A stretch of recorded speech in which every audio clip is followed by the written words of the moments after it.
falência da educação leiga e da educação religiosa. Temos no Brasil dois tipos de educação, leiga e religiosa. Ambos falharam ou estão falhando? A primeira é superficial, a segunda tem caráter póstumo. No setor da educação leiga ou cívica, ministrada nos estabelecimentos públicos, inculca-se ao educando a necessidade de ser honesto, de não mentir, de não matar, não roubar, não defraudar, etc. Porque há uma lei que proíbe tais coisas. O transgressor será punido com a cadeia ou multa. Espera-se que o educando seja honesto e bom para não transgredir a lei civil e sofrer as suas sanções. Ora, quem não vê que semelhante sanção é totalmente ineficiente? Eficiente, talvez, para alguns atrasados e menos inteligentes, porém ineficiente para os mais adiantados e perspicazes. Quem comete um crime imperfeito sofrerá as consequências legais e policiais da sua transgressão. Mas quem for assaz e inteligente para cometer um crime perfeito, esse não corre perigo de ser preso ou multado. Temos vasta literatura e numerosas películas ou vídeos cinematográficos que ensinam aos jovens e aos adultos também a arte de cometerem crimes perfeitos. Nas exibições públicas, é verdade, há censura prévia, em virtude da qual o transgressor da lei tem de acabar punido para que a lei saia triunfante e soberana. Mas os candidatos à delinquência sentem maiores simpatias pelo criminoso punido do que pelas autoridades que punem. E lamentam secretamente que o herói não tenha sido assaz inteligente e jeitoso para burlar a lei. E resolvem ser mais astutos do que os seus heróis cinematográficos, cometendo o crime perfeito. Não há lei humana, por mais bem elaborada, que possa manter dentro das suas malhas um criminoso inteligente. Pode um homem ser um cidadão legalmente honesto, honestíssimo, e ser ao mesmo tempo uma ruína moral? Pode ser uma negação total no plano ético e, não obstante, ocupar altos postos públicos com imaculada decência legal?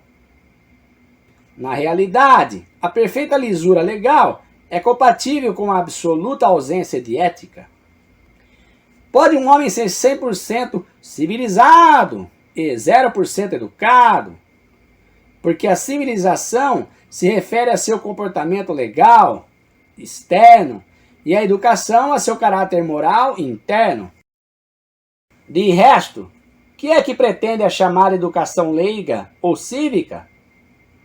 Pretende, antes de tudo, colocar nas mãos do educando a ferramenta necessária para vencer na vida, para conquistar posição social e econômica, para acumular a maior quantidade possível de matéria morta, mesmo explorando os seus semelhantes, contando que essa exploração seja praticada dentro do âmbito da lei, e isto é possível em vasta escala.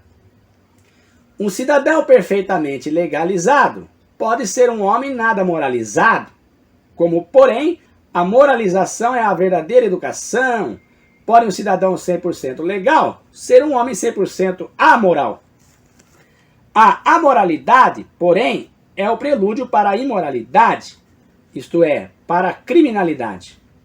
Quer dizer que a chamada educação leiga ou cívica não é educação alguma, é apenas um processo de instrução horizontal, um sistema de aparelhamento que visa o mundo dos objetos para fora do educando, e nada tem que ver com o mundo do sujeito de dentro dele. A verdadeira educação, porém, tem por fim plasmar o caráter do educando, torná-lo melhor como ser humano e não apenas mais hábil como conquistador de objetos impessoais em torno dele. Pode a instrução adestrar o homem na velha política e diplomacia de acumular matéria morta ao redor de si, mas a educação ensina o homem a nobre filosofia de criar valores vivos dentro dele mesmo.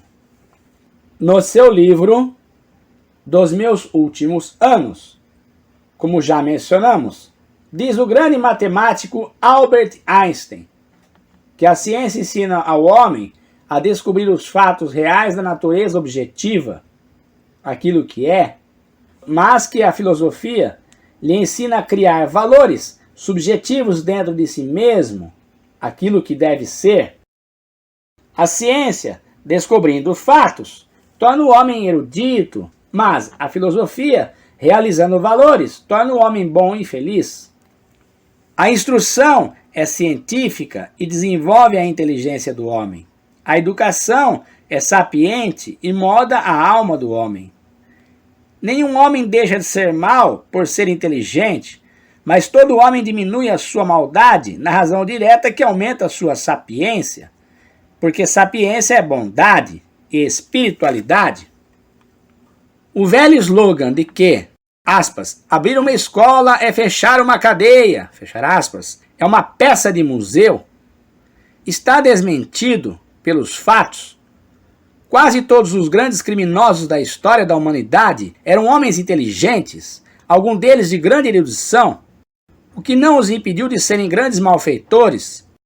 Se escola, entre aspas, fosse sinônimo de educação, entre aspas, nada teríamos que objetar. Mas, por via de regra, não é o que acontece. Ensinar a alguém o ABC e a tabuada não é o mesmo que educá-lo. A verdadeira educação opera numa dimensão totalmente diferente do plano da simples instrução. Até aqui devem os educadores leigos estarem insatisfeitos comigo, e satisfeitos os educadores religiosos. Infelizmente, não estou em condições de manter nesses últimos a satisfação que até aqui experimentavam.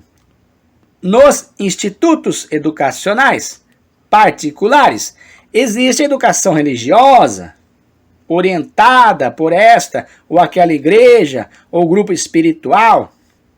Seria de esperar que, pelo menos, esse tipo de educação fosse mais eficiente e desse a seus adeptos base mais sólida de ética individual e social.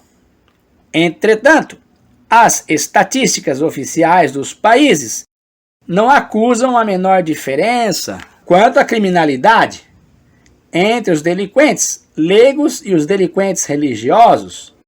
Prova isto que a educação religiosa, ou melhor, eclesiástica, não afeta a vida ética do homem. É algo justaposto à vida, como elemento estranho e heterogêneo, e não organicamente entrelaçado com a vida, como algo homogêneo à mesma. Há, naturalmente, exceções individuais, sobretudo naquelas pessoas que ultrapassaram a simples crença dogmática e entraram na zona da experiência íntima de Deus e da sua própria alma. Mas os grupos religiosos, como tais, não provam que a educação religiosa, como ela está sendo ministrada oficialmente, tenha exercido impacto ponderável sobre a vida ética dos que pertencem a esses grupos. Salvo honrosas exceções, a religião organizada, em seu setor oficial, não visa a vida presente do homem, aqui na Terra, mas tem que ver com uma vida futura, em outras regiões do universo. Ela é, por assim dizer, alenista e futurista. Ela é visceralmente póstuma. Os seus argumentos giram em torno do céu e inferno. Palavras clássicas com que as teologias entendem determinados lugares, futuros e distantes, que o homem só descobrirá depois da morte. Os que na terra forem bons serão premiados no céu, e os que forem maus serão punidos no inferno. Aparentemente, deveriam esses argumentos moralizar o homem aqui na terra, afastá-lo do mal e aproximá-lo do bem. E, de fato, assim acontecia em tempos antigos. Se o homem do século XX ainda tivesse em si aquela fé ingênua dos seus antepassados do século XIII, Exerceriam esses argumentos de céu e inferno plena influência sobre a vida ética do homem? Porque ninguém gosta de sofrer, todos querem gozar. Mas, em nossos tempos, esses argumentos, um dia eficientes, são ineficientes, pelo menos para a elite pensante da humanidade. Segundo os teólogos, céu e inferno são lugares que não existem na vida e no mundo presente, mas sim em outras partes do universo e serão descobertos após a morte. Quer dizer que, na vida presente, aqui na Terra, tem o homem de ser bom por causa de algo que lhe vai acontecer daqui a 20, 40, 60 anos, em regiões ignotas e distantes, de cuja localização ninguém pode ter certeza. O apelo dos teólogos para essa sanção póstuma não exerce influência decisiva sobre o homem moderno em geral. Somente os mais atrasados, ou os que têm proibição de pensar livremente, ainda se impressionam com esses argumentos. Os mais adiantados e emancipados não são por eles atingidos. E isto por razões muito óbvias. Uns não creem na existência real de céu e inferno, como lugares geográficos ou astronômicos, uma vez que a ciência provou, e vai provar cada vez mais, que não existe em recanto algum do cosmos um lugar onde Deus esteja sentado no seu trono, rodeado de seus anjos e santos. Nem existe, debaixo ou dentro da terra, uma fogueira onde o diabo com seus demônios e condenados estejam residindo. Outros, que talvez creiam ainda num céu e inferno, acham que é muito cedo para se preocuparem com isto. Um jovem pecador de 20 anos espera viver pelo menos mais 40 anos. E depois disso, em idade avançada, começará a pensar em como evitar o inferno e entrar no céu. E isso não lhe será difícil. As teologias e igrejas lhe garantem que um ato de conversão, seja pela confissão ou extrema unção, seja pela fé no sangue do Cristo Redentor, cancelará todas as suas maldades pretéritas. E assim, calcula o pecador. Entrará ele no céu de Deus, depois de ter gozado aqui todos os seus céus dos homens. Espera lograr a Deus do mesmo modo que sempre logrou os homens. As igrejas organizadas envidam ingentes esforços para manter os seus filhos dentro do sistema teológico medieval, proibindo-lhes qualquer liberdade de pensamento que os emancipa da igreja. Umas exigem aceitação incondicional de uma autoridade eclesiástica infalível, lugar tenente de Deus. Outros impõem a seus filhos a crença em um livro infalível, mensagem direta de Deus à humanidade. Os que, graças ao sacrifício da lógica, conseguem uma sujeição incondicional a uma autoridade externa, viva ou morta, humana ou papirácea, têm a vantagem de possuir pelo menos uma norma certa para a vida ética, para si e seus rebanhos. Mas esses crentes de olhos fechados vão rareando cada vez mais, ao passo que os crentes de olhos abertos, abrir parênteses, que são sapientes, fechar parênteses, se tornam cada vez mais numerosos, graças a Deus. Infelizmente, muitos daqueles crentes de olhos fechados, que não conseguem tornar-se crentes de olhos abertos, acabam por engrossar a turbamulta dos descrentes, também de olhos fechados. Não podemos construir o edifício da educação das futuras gerações sobre a areia movediça de uma teologia medieval, cujo corpo persiste, mas cuja alma morreu. Temos de dar-lhes uma educação construída sobre a rocha viva de uma filosofia racional, perfeitamente lógica e de acordo com o estado atual da evolução humana. Céu e inferno existem, mas não são como lugares, fora de nós, como veremos mais tarde. E aqui falo eu, abro parênteses. Existem as regiões umbralinas no astral inferior da Terra, no mundo espiritual, invisíveis em outras dimensões, onde habitam almas penosas em retificação, e até no núcleo da Terra existem espíritos que vão se deformando, perdendo sua forma perispirítica por persistirem na maldade. E prossegue a leitura. Não é necessário que rejeitemos essa fé quase 2 vezes milenar?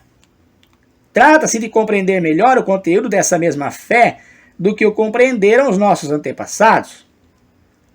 O autor dessas linhas crê mais firmemente na realidade do céu e inferno do que talvez a maior parte de seus leitores.